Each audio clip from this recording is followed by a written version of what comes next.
siempre habrá un fiscal que esté por parte del Estado ejerciendo la actividad de acusación a las personas que considere que han cometido un punible, y de igual manera la defensa haciendo los planteamientos. Y como les demostré, pues frente a la conducta punible, como no se basa únicamente con lo que efectúa, con lo que causa el daño, sino que además tiene que revisarse lo que es la antijuricidad y la culpabilidad. En ese sentido, pues puede que en algún momento no exista responsabilidad penal desde el punto de vista legal. Hola, hola. ¿Ahí sí me escuchan? No me extraña para nada que haya caído. Ok. Harry, ¿escuchas a Luis Arbey cuando habla? Sí, Rock, acabaré de escuchar lo que digo. Bien, yo les voy a desactivar el micrófono por lo menos por ahora para que me puedan escuchar y cualquier cosa me escriben, ¿listo? Listo, Rock, perfecto. Ok. Bueno. Bien. Entonces les estoy comentando, desactivé mis altavoces, no les puedo escuchar, por favor me escriben para poder saber si de pronto alguna inquietud y les activo el micrófono. Sí, Rock, pues les estaba comentando que para mí efectivamente si hay hurto.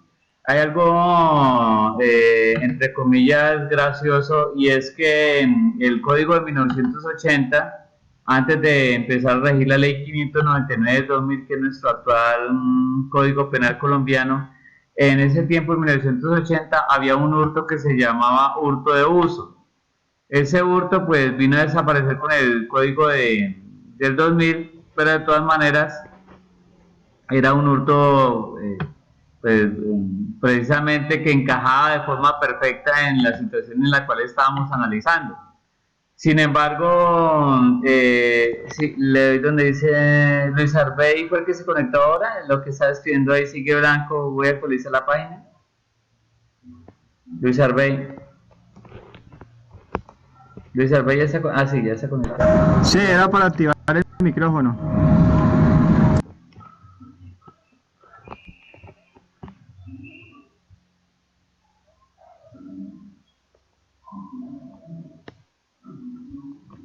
Ah, bien.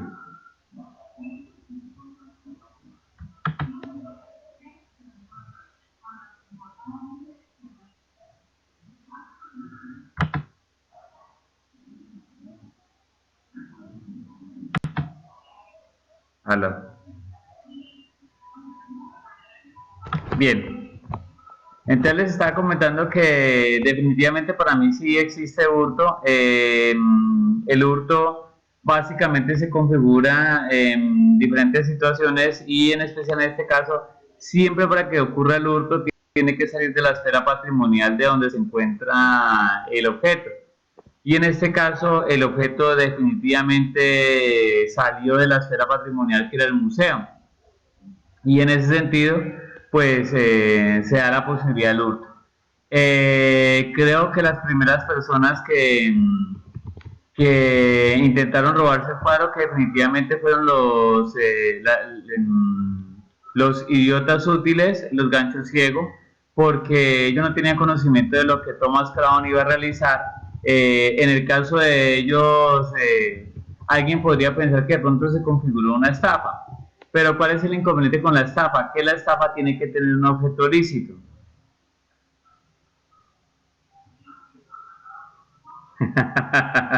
No, por eso te digo que, Harry, que en mi consideración sí hay hurto. Y ya en la posición de Thomas Crown frente a las personas que contrató para poder disimular lo que estaba ejecutando, pues no se puede, entre comillas, uno pensaría que hay una estafa, pero no hay estafa porque hay un motivo ilícito, y el motivo ilícito es que Thomas Crown desea robar eso. Ya. En cuanto a la ley, está en la 349 de la 599. Si tienen por ahí de pronto, permítanme, voy a tratar de compartir la pantalla. porque como les dije en algún momento soy muy bueno en el derecho, pero algo torpe en la tecnología, cosa que ustedes me llevan mucha ventaja. Permítanme, por favor.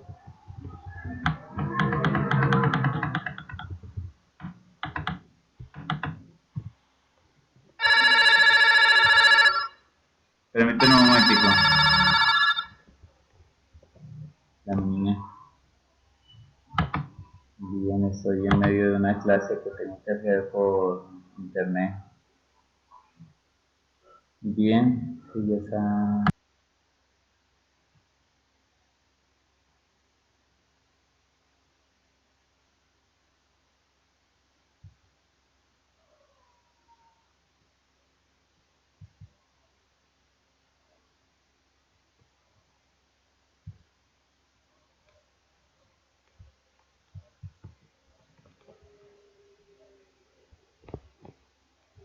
Capítulo de la ley, si ustedes van al 239, ahí dice capítulo primero.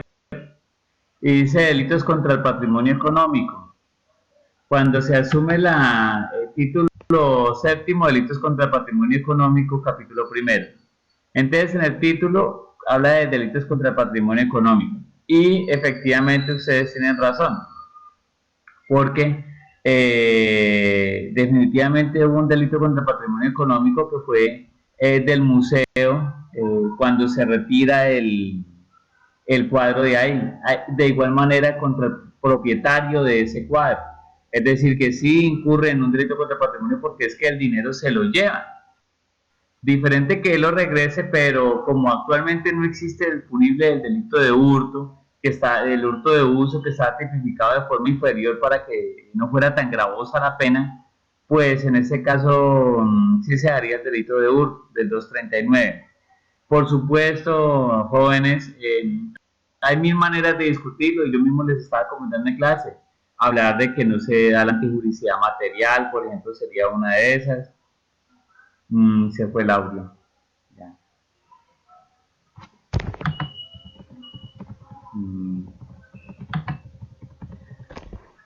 Jóvenes, Luis Arbey, ¿me puedes escuchar?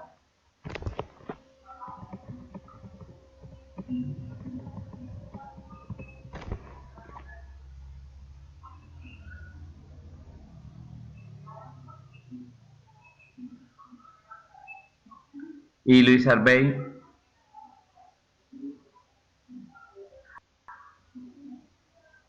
Luis Arbey.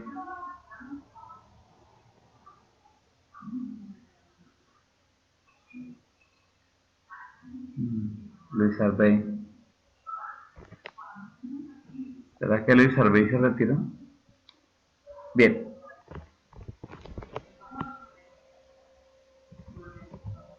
Bien, les estaba comentando que Harry.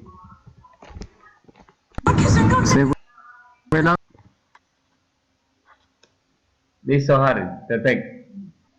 Entonces, lo que les estaba contando frente a la tipificación del punible es que definitivamente es un delito contra el patrimonio. Este señor se está aprovechando y está obteniendo un provecho para sí y para su amigo y la hija de su amigo. Y de igual manera, pues hay un deterioro del patrimonio económico frente a los propietarios del cuadro, porque el cuadro definitivamente sí se desaparece. Lo que pasa es que de pronto hay un mal enfoque cuando ustedes, y por supuesto yo traté de engañarlos y enredarlos un poquito la piola, porque les decía, bueno, pero ¿cuánto dinero dejaron de percibir por no exponer el cuadro? No es tanto la no exposición del cuadro, sino sencillamente porque ese dinero, ese cuadro, en ese representativo de dinero, porque ese cuadro tiene un valor económico, pues ese cuadro desaparece por unos días. Así sea 1 o 2 días, al desaparecer, al salir de la esfera patrimonial, es decir, cuando sale del museo, ya el cuadro es retirado de la esfera patrimonial. Y al salir de esa esfera patrimonial ya se configura el punible de hurto. Por supuesto, siempre estará en discusión y estará con mucho juego esa parte de la antijuricidad. Si definitivamente no existe antijuricidad, o por lo menos no existe la antijuricidad material, Y les aseguro, muchachos, que en cualquier situación jurídica, en un juzgado real, en un proceso real, pues seguramente el juez en algún momento podrá determinar que no hay hurto. Es decir, que los que están pensando que no hay hurto y que se puede discutir la antijuricidad, no están equivocados, porque es que, por supuesto que es discutible esa antijuricidad material, que es la que le importa al derecho, y eso es lo que yo les trataba de explicar a ustedes, que no existe una única verdad frente al derecho.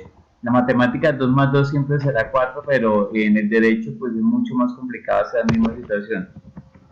Claro que sí, o sea, desde mi perspectiva sí es culpable. En primer lugar, pues esa parte del hurto, pero quiero que comprendan varias situaciones. Eso frente al cuadro. Claro, el juez es muy subjetivo. Mire, por ejemplo, cuando el tema de Botero del proceso 8000, los dineros del narcotráfico que presuntamente entraron en la campaña del expresidente Samper, y Botero pues ya tenía derecho a la libertad, en una libertad provisional, ya tenía ese derecho. Sin embargo, cuando la solicitó, el juez le dijo: no señor, no se lo voy a conceder porque usted era funcionario público y usted tenía que haberle dado ejemplo a todos los demás, y por esa razón le negó ese derecho. Por esa razón es que es tan bonito el derecho, porque el derecho es muy discutible frente a las situaciones que están ocurriendo. Entonces, por supuesto, existe, desde el punto de vista legal, para mí sí es responsable del punible del hurto, y existe todos los elementos de la conducta punible. Existe tipicidad del 239, existe antijuricidad porque ese cuadro fue sacado del museo, y existe la culpabilidad porque el señor astutamente y con dolo, con esa intención de cometer el acto, asumió todas las situaciones posibles para poder obtener ese cuadro. Por esa razón, para mí sí hay hurto. Ahora bien, pues usted como abogado perfectamente puede llegar a discutir muchísimas cosas, especialmente frente a la antijuricidad, no tanto frente a la culpabilidad y a la tipicidad de la conducta, pero sí frente a la antijuricidad. Decir si se ocurre la antijuricidad material o no, porque por ejemplo usted podría decir: no, pero es que el deterioro del patrimonio, por ejemplo, que es una teoría de algunos autores como Ferrajoli, el deterioro del patrimonio, para que haya delito contra el patrimonio económico, no solamente tiene que haber un detrimento patrimonial, sino que además tiene que haber un aumento en el patrimonio de la otra persona. Y Thomas Crown nunca se aumentó en su patrimonio. Claro. Y entonces, pues ahí eso sería discutible. No existe una única verdad, pero me interesa es que ustedes entiendan ese concepto jurídico y por qué a veces es tan complicado, pues que se puede dar una situación de responsabilidad, porque a veces cuando vemos las cosas por televisión todo es muy fácil, y cuando vemos de pronto películas que están adecuadas ya para que usted se ubique en cierto punto y usted diga: lo mató, no lo mató, hubo hurto, no hubo hurto, pues su mente no trabaja en esa situación. Pero en la situación del caso Thomas Crown, si hay una situación de por medio, y si nos ponen a analizar desde el punto de los elementos de la conducta punible, si hay o no hay. Sí, claro, es una discusión de abogados, es una discusión de conocimiento, y convencer al juez, a ver el juez qué posición va a adoptar sobre esa situación. Algo similar a lo que les contaba frente al tema de los borrachitos. En este momento para mí ya existe un dolo eventual frente a un borrachito que asesina a una persona, y en ese sentido pues tiene que imputarse ese homicidio con dolo eventual, y no el homicidio culposo del cual se está sometiendo hoy en día. Pero existe la discusión jurídica que va a dar el abogado, y en segundo lugar, cómo lo va a asumir el juez, si va a determinar o no que hubo esa responsabilidad penal. Es muy discutible esa situación, pero yo quería que ustedes se ubicaran sobre eso. Si yo lo tuviera que defender, pues por supuesto es tal vez el trabajo más difícil del abogado, porque uno asume los roles desde donde uno esté. Por ejemplo, cuando yo estaba ejerciendo como asesor jurídico en la Brigada Móvil 6 del Ejército Nacional, entonces siempre buscaba toda la normatividad y toda la jurisprudencia encaminar, respaldar las acciones que había cometido el Ejército Nacional para que no tuvieran responsabilidad. Pero cuando ya me tocó el otro lado de la barrera, que me tocó como defensor público de la Defensoría del Pueblo en Derechos Humanos, pues me tocó hacer fue la otra tarea, y es encontrar argumentos suficientes para que esos miembros del Ejército Nacional con esas acciones tuvieran responsabilidad de lo que habían hecho. Por esa razón, por supuesto, pues aquí juega mucho el papel que Nicolás nos esté desempeñando. Lamentablemente el trabajo del abogado no es tan fácil porque los médicos siempre están trabajando, al igual que, sí, es bastante curioso, los médicos están trabajando siempre para salvar vidas. Ustedes como en su actividad pues siempre están trabajando precisamente para un mismo fin. Por ejemplo, la parte de programación o hacia donde se vayan a enfocar. Mientras que los abogados pues asumimos los papeles como en el teatro, de acuerdo a donde nos avance tecnológico. Gracias, Harry. Me disculpan, como les digo, pues soy muy bueno en mi profesión, pero todavía soy muy torpe en la situación de la tecnología. Y precisamente pues aquí en este curso, en este componente de Constitución y Democracia, pues he procurado como enfocar muchísimas cosas. No, Luis Arbey, peligroso. Eso, he tratado de enfocar muchísimas cosas de lo que les estoy enseñando para no solamente frente a lo que es el Estado y otras cosas del Estado, sino que les pueda servir frente a la tecnología que se encuentran haciendo en este momento en informática y sistemas. Bien, pues, bueno, y ahora pues, en el mismo caso Thomas Crown, lo que les decía en el caso de la contratación que él hace a los ladronzuelos, pues entre comillas ahí habría una estafa, pero en el fondo no se puede constituir como una estafa por una sencilla razón, y es que hay un objeto ilícito desde el comienzo. Entonces una persona no puede, porque imagínense por ejemplo ustedes si una persona tiene una base de coca y el vecino le roba la base de coca, ¿cómo podría denunciar que fue robado de la base de coca? O igualmente, si tiene un revólver y el revólver es ilegal, ¿cómo podría denunciar a alguien porque le robó? Claro, entonces no se puede hacer un proceso frente a un objeto ilícito. Ahora, ¿qué otra situación me queda pendiente? Pues en el caso de la Mona, pues desde el punto de vista disciplinario actuó muy mal la investigadora.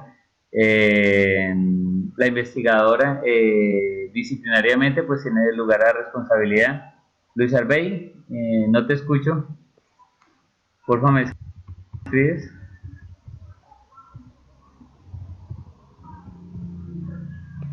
¿Puedo continuar? Bien. Listo. Entonces, en el tema del delito informático, pues, como para que avancemos, básicamente ustedes tienen ahí la normatividad.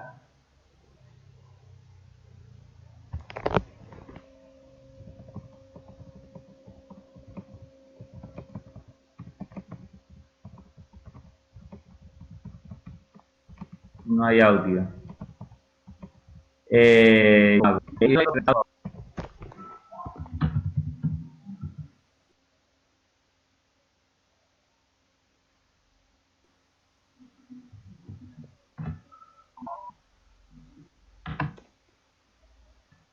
Internet quizás desconecta. No hay audio. Ya.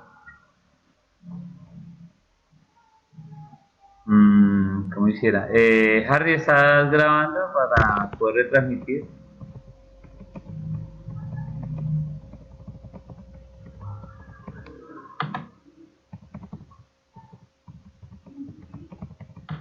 Listo, perfecto.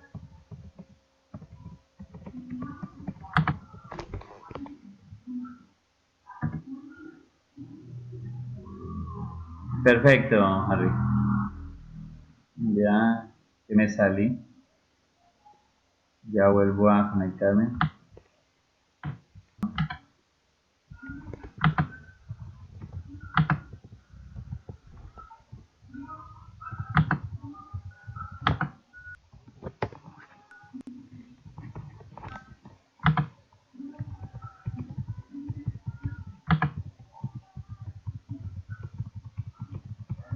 Listo, perfecto.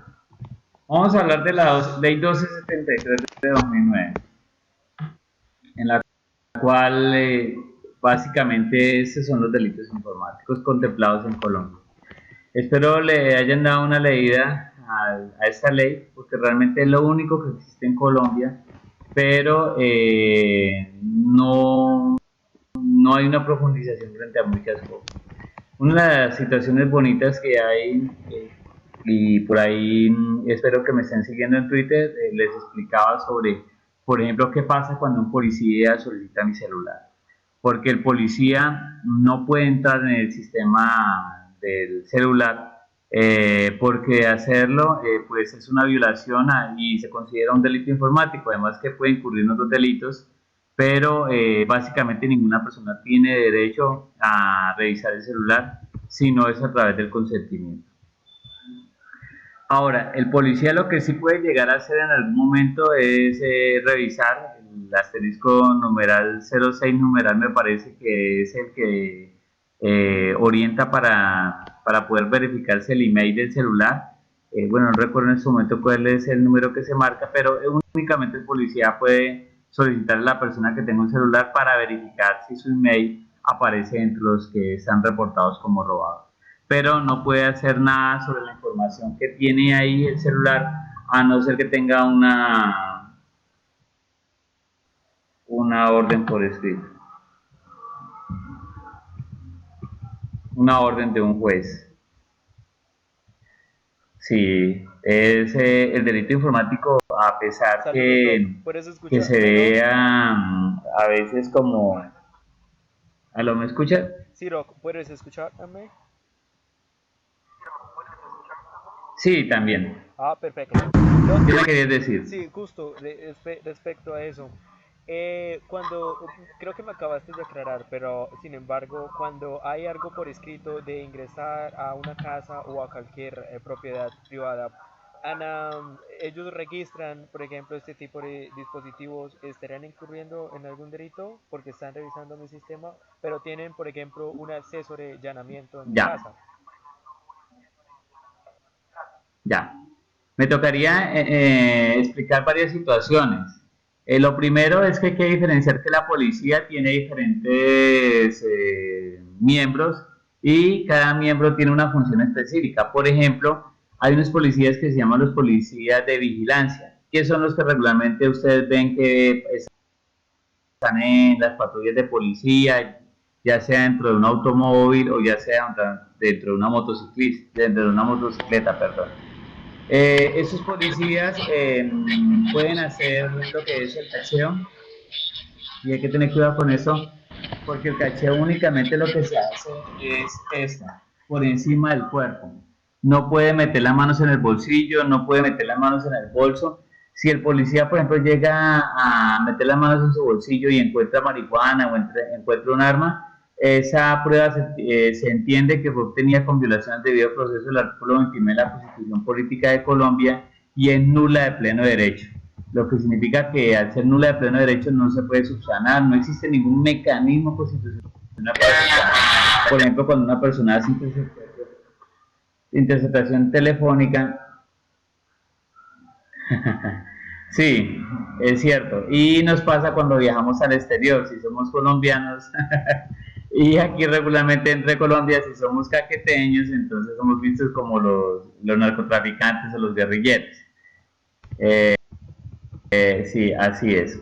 E incluso les comento, por ejemplo, el Ejército Nacional no puede ejecutar esas funciones y lamentablemente pues todavía encontramos puestos de control. Y lamentablemente la Procuraduría, el Ministerio Público que tiene que estar haciendo esos controles para que no haya abuso de la autoridad, pues al parecer pues no los está haciendo. Dime, Janet.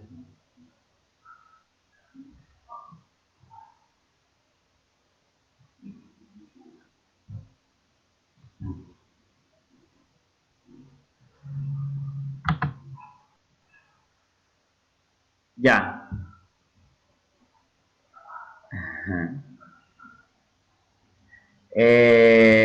Sí, antiguamente había una diferencia entre robo y hurtar y como lamentablemente por ejemplo, hoy en día que se ve entre comillas, diferencia cuando hay un hurto, y es que en los ricos se llama peculado y en los pobres se llama hurto.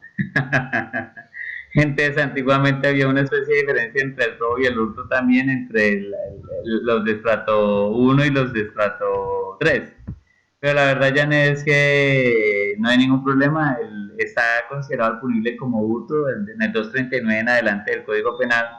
Ahí los vas a encontrar y es simplemente hurto. No hay ningún problema sobre eso. Y de acuerdo a cómo se cometa el hurto, entonces pues ya va a existir la variable si existe una mayor punibilidad, por ejemplo, cuando se trata de hurto calificado o de hurto agravado. Y ahí dicen en qué condiciones se da el hurto calificado y en qué condiciones se da el hurto agravado. Bien. Cerrando ese pimpaos, pues le estaba comentando entonces de los diferentes tipos de policías que existen en su función. Dime, Janet, qué pena.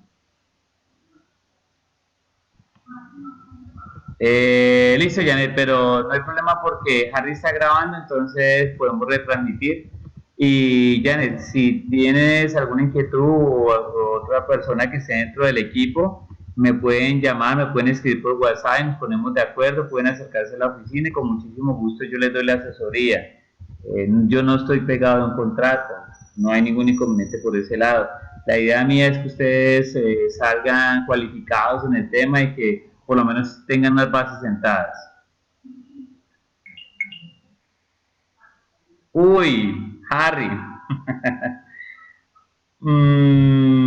Si lo vas a publicar en YouTube, te pediría el favor que exista una limitación. Eso, exactamente, para que no haya inconveniente, puesto que pues estamos haciendo esta asesoría prácticamente de forma privada, pero de ninguna manera doy autorización para que se expanda. Listo, Harry, muchas gracias. Me disculpo por la prevención, pero iniciando porque cuando hago publicaciones en YouTube me gusta estar muy bien presentado y en este momento me siento afectado por la barba y otras cosas. Sí, algo así. Hago una pausa ahí. Cuando se publican cosas sin autorización hay violación de derechos de autor. No tanto la cárcel porque es escarcelable, sino que la sanción en el mundo académico es la exclusión de la academia cuando hay violación de derechos de autor. Bien, entonces continuemos. Harry, le agradezco que solo sea privado. Les estaba comentando que en el caso de, perdón, Janet, te resolví la duda para avanzar.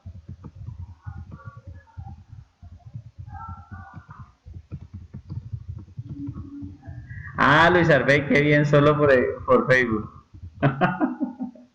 Pero en el grupo. Janet, ¿algo más de pronto para aclararte o puedo continuar?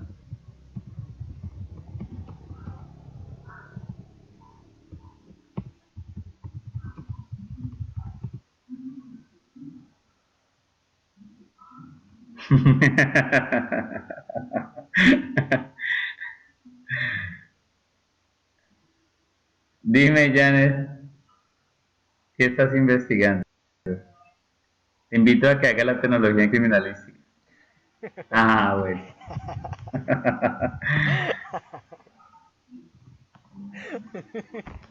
Listo. Bien, los invito a todos a que hagan la tecnología en criminalística. Les estaba contando sobre la policía. Entonces, por ejemplo, la policía de vigilancia únicamente tiene esa posibilidad de hacer ese cacheo, pero el cacheo es así. Y mire, muchachos, lastimosamente, porque es que los policías a veces no se cuidan de... Janet, no sé qué decirte frente a ese abogado. Espero que no tenga malas intenciones contigo. Se me fue la palomita ya. Sobre la policía, entonces la policía, por ejemplo, en caso de meter la mano sobre una maleta, pues podría tener serios inconvenientes porque podría declararse la nulidad de la prueba. Por favor, si pueden revisar, buscan el artículo 29 de la Constitución Política de Colombia en su inciso final, donde dice es nula de pleno derecho la prueba obtenida con violación al debido proceso. Me disculpan si me equivoco en alguna de las expresiones que acabé de mencionar sobre el 29, puesto que no tengo aquí la Constitución, pero básicamente está planteada de esa manera. Ahora bien, aparte de la policía de vigilancia, que son los que están motorizados y están haciendo precisamente la vigilancia y pueden efectuar el cacheo, también existen los personajes que son de policía judicial. Ojo, no todos los que están en policía tienen funciones de policía judicial. Únicamente unos que pertenecen a la policía tienen esas funciones de policía judicial. ¿Quiénes? Por ejemplo, los de la SIJIN a nivel territorial y, por ejemplo, las de la DIJÍN a nivel nacional. Dime, Luis Arbey.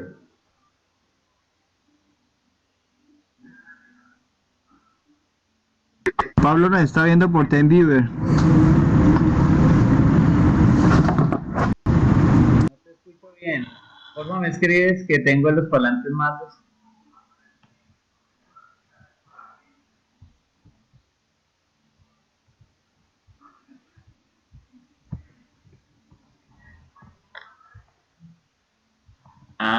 Me disculpan la ignorancia, no sé qué es TeamViewer. No hay problema, Doc. Doc, Pero después me explican para que podamos...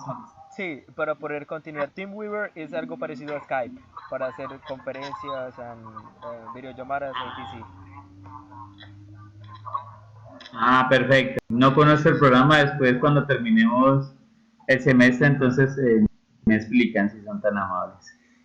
Bien, muchachos, les estaba comentando entonces que además de eso, pues, dentro de la policía existen unas personas que cumplen funciones de policía judicial que están en la SIJIN o están en la DIJÍN. Igualmente, por ejemplo, el CTI, directamente Cuerpo Técnico de Investigaciones, todos los del CTI sí cumplen funciones de policía judicial. Los agentes de tránsito, pues cuando ocurre un accidente de tránsito, ellos cumplen funciones de policía judicial. Y existen en diferentes entidades funcionarios que cumplen funciones de policía judicial. ¿Y cuál es la diferencia entre policía judicial? Que el policía judicial sí entra directamente a evaluar lo que es la prueba y ellos sí tienen una posibilidad frente al manejo de la prueba y en el manejo de la cadena de custodia que se ve en la tecnología en criminalística. Entonces, frente al manejo de la evidencia física, elemento material probatorio para asegurar la prueba, que la ley 906 ha denominado como evidencia física elemento material probatorio con vocación probatoria, mientras que la ley 600 sí la consideraba prueba desde el comienzo. Entonces hay que efectuar una cadena de custodia. Y además de esa cadena de custodia, la persona que hace la recolección de la información tiene que presentarse a la audiencia pública para compartir precisamente cómo hizo la recopilación de esa evidencia y que no se pierda la mismicidad y la autenticidad de la prueba. Entonces, frente a esa facultad de la mismicidad y la autenticidad de la prueba, cuando hay una orden, ellos que sí cumplen funciones de policía judicial, Harry, sí pueden hacer esa revisión sin ningún inconveniente. Ahí sí es diferente. Ya, pero con ciertos límites, Harry.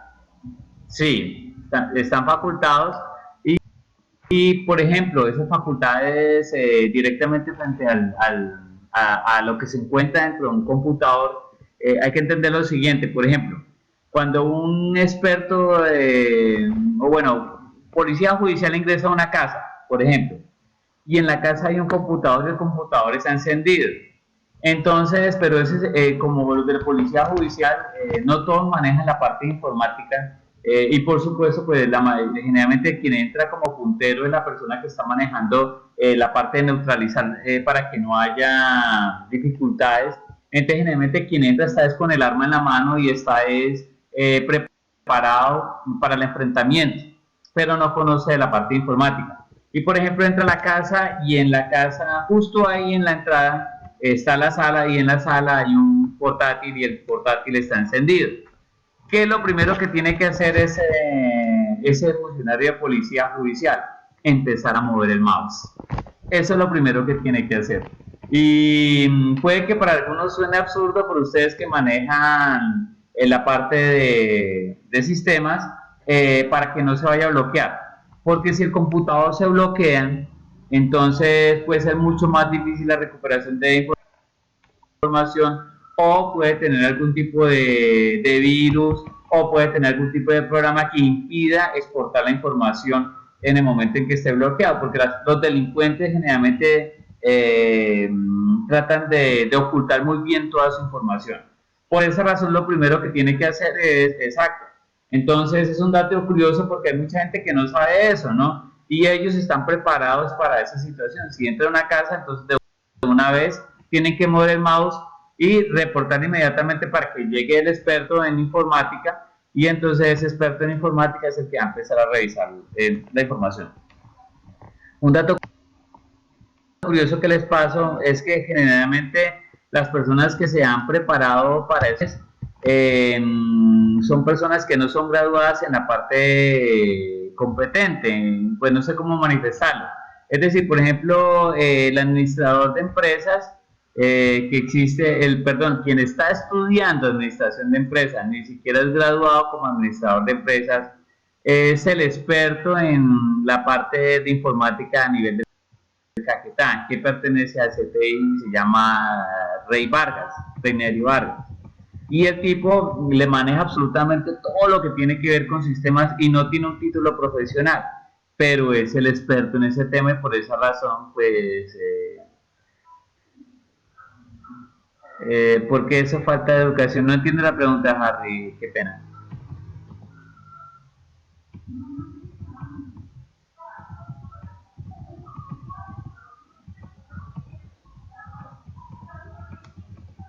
Pero mira, Harry, que él es una persona calificada, porque conoce el tema, claro, tiene una discusión académica. La ley 30 de 1986 frente a la educación da la posibilidad de contratar personas expertas sobre determinado tema sin que tengan cierta cualificación, que no es lo ideal, ¿no? Pero ocurre lo siguiente, Harry. Mira que, por ejemplo, cuando se han dado las convocatorias, muchas personas, digamos, hace falta todavía la fortaleza de informática y sistemas. Entonces, ahora que ustedes se formaron en esto, por ejemplo, en esto no de forma despreciable, sino en la parte de la tecnología, informática y sistemas, aclaro. Entonces, ustedes, por ejemplo, ya se pueden presentar cuando haya concurso, precisamente para que puedan contribuir a la causa del CTI, o si se presentan para la Policía Nacional, para el cuerpo de policía judicial, de la policía, ya sea SIGIN o DIGIN, pues ya están cualificados de alguna manera, ya tienen un conocimiento previo y pueden apoyar de mejor forma. Pero en este caso, por ejemplo, actualmente todavía hay mucha deficiencia. Perdón, no te escucho. Comprendo, Rob. Eso quiero decir que, bueno, no lo sé cómo sería, pero eso me da a entender que el nivel de personal calificado a un profesional que tiene un ejército o policía de Colombia es de un nivel vago, ¿no? Porque usualmente quien carga de verificar que esa persona realmente sabe y no es algo que esté inventando o pretenda demostrar algo que no es. Listo, ya. Entonces, para que él pueda ejecutar eso, él no tiene pues no tiene los títulos, pero entonces él se presenta a unas capacitaciones que da la Fiscalía directamente sobre ese tema. Y si él responde de conformidad a lo que a que esos capacitadores que sí son expertos en el tema, entonces ellos son los que le dan el aval para que esa persona pueda ejecutar como funcionario del CTI en esa área específica. Ocurre más o menos como en el inglés, ¿no? Puede haber una persona que sepa muy bien inglés, pero que no tenga la academia, no sea licenciado en inglés sí, claro, y por eso mismo también a veces se dan las discusiones jurídicas, porque la defensa puede también contratar a un experto y empezar a discutir temas de la información que se ha recuperado. Por ejemplo, yo no sé si ustedes recuerdan el caso de Raúl Reyes, cuando él murió, que se encontraron unos computadores y la defensa pues alegó que todo lo que se había encontrado dentro dentro de las conversaciones, información de esos computadores de Raúl Reyes, pues no podían ser tenidas en cuenta de ninguna manera porque se habían violado normas frente a la informática y el derecho constitucional al debido proceso del artículo 29. Y hubo una discusión y finalmente pues la defensa ganó esa discusión. Entonces, de pronto por un error o ignorancia del funcionario de policía judicial, porque es el de policía judicial que maneja eso, no el de vigilancia, y por esa razón, pues cuando hay el vacío y se deja ahí la posibilidad para que haya una pelea jurídica sobre el tema. Entonces, sí, Harry, pues tienes razón ahí, pues quedan vacíos, pero pues lamentablemente a veces también hace falta personal. ¿Cuántos ingenieros de sistemas o cuántos tecnólogos o cuántos tecnólogos de pronto que se ahí estén formando en esa área se estén presentando para la fiscalía o para la policía para formarse ahí en esa parte? La verdad es que existe mucha falta de personal.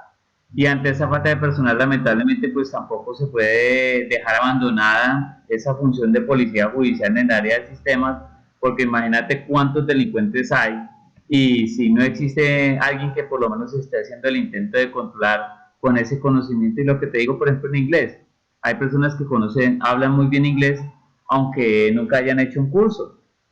Puede que hayan vivido en el exterior o puede que hayan aprendido en casa y que sean personas que tengan la facilidad y eso no hace despreciable su conocimiento. Es un buen argumento, ¿cierto, Harry? Entonces, igualmente esas personas de sistemas manejan muy bien la parte de sistemas, por supuesto, pues se están cada día haciendo más capacitaciones. No, nada personal, ni te lo digo de forma grosera ni violenta, únicamente para la reflexión. Eh, entonces, pues por supuesto la idea es que tengan mayor capacitación, pero los invito, por ejemplo, a ustedes que están haciendo ya la capacitación y que pronto van a ser tecnólogos en sistemas, para que también cuando hayan esas posibilidades de trabajo de pronto se presenten ante la fiscalía. Yo les pregunto aquí de los que están conectados, ¿cuántos estarían en esa posibilidad o quisieran conectarse con la Fiscalía General de la Nación, por ejemplo? ¿Cuántas personas les gustaría trabajar ahí? ¿Ninguna?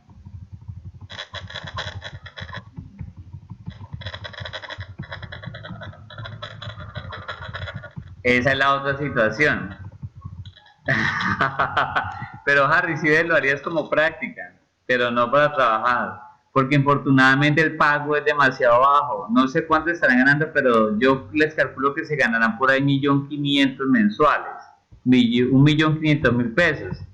Entonces, 2 salarios mínimos legales mensuales vigentes aproximadamente. Es muy poco dinero y ellos tienen que trasnocharse. No importa su profesión, tienen que prestar guardia. Ah, bien, Harry, pues es una bonita actitud y sería muy bueno que de pronto pudieran hacer la práctica ahí en la fiscalía. Para los que estén interesados, yo gestioné un convenio con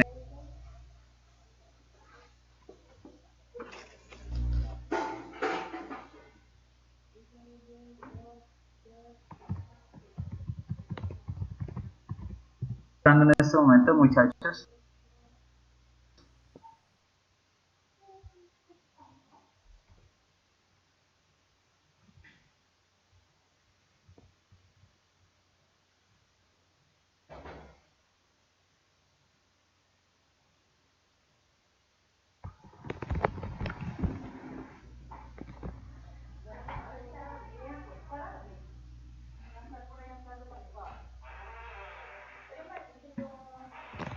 Y aquí se definen todos los parámetros frente a cualquier tipo de actuación que se requiera dentro de los... Eh, ¿Qué pasó, Harry? Ah, ya sabes. Y es que ya llevamos más de 1 hora. Bien. Ah, ya. Entonces en este manual de cadena de custodia aparece absolutamente cómo es que se tiene que hacer. Entonces, ellos siempre tienen que llenar unos formatos para cuando estén haciendo las actividades. Y les están enseñando, aquí aparecen todos los cuadros de cómo manejan el proceso de acuerdo al punible que se esté usando. Por favor, para que le den una revisadita si quieren.